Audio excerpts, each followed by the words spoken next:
मैत्रिणींनो, तुम्ही कधी लक्ष दिलंय का? जो माणूस प्रत्येक गोष्टीला उत्तर देत नाही, जो प्रत्येक वादात पडत नाही, जो प्रत्येक अपमानाला प्रतिक्रिया देत नाही, लोक त्याला कमकुवत समजतात. पण खरं सांगायचं तर शांत राहणारी माणसं हीच सर्वात शक्तिशाली असतात. नमस्कार मैत्रिणींनो, मनःशांती या आपल्या यूट्यूब चॅनलमध्ये तुम्हा सर्वांचे स्वागत आहे. मैत्रिणींनो, आयुष्यात प्रत्येकाला टीका सहन करावी लागते. कोणी कमी लेखतं, कोणी अपमान करतं, कोणी आपल्या यशावर जळतं. अशा वेळी आपल्याकडे 2 मार्ग असतात. पहिला मार्ग म्हणजे रागाने उत्तर द्या, वाद घाला, स्वतःला सिद्ध करण्यात वेळ घालवा.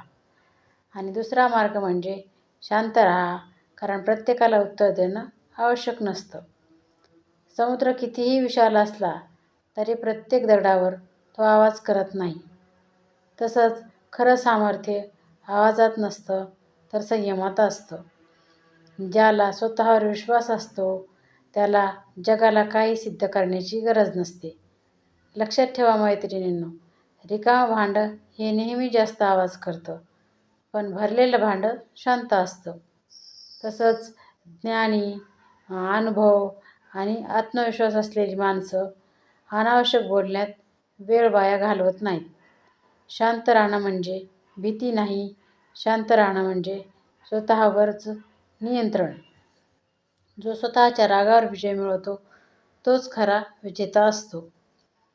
मैत्रिणींनो, आजपासून एक निर्णय घ्या. प्रत्येक टीकेला उत्तर देणार नाही, प्रत्येक वादात पडणार नाही, प्रत्येक अपमान मनाला लावून घेणार नाही आणि स्वतःला सिद्ध करत बसणार नाही. कारण सिंहाला प्रत्येक भुंकणाऱ्या कुत्र्याला उत्तर द्यावं लागत नाही. तुमची शांतता, तुमचा संयम आणि तुमचं काम हेच तुमचं सर्वात मोठं उत्तर असेल. लक्षात ठेवा मैत्रिणींनो, शांत राहणारी माणसं ही कमकुवत नसतात. ती इतकी मजबूत असतात की त्यांना स्वतःची ताकद ओरडून जगाला सांगावी लागत नाही. धन्यवाद मैत्रिणींनो.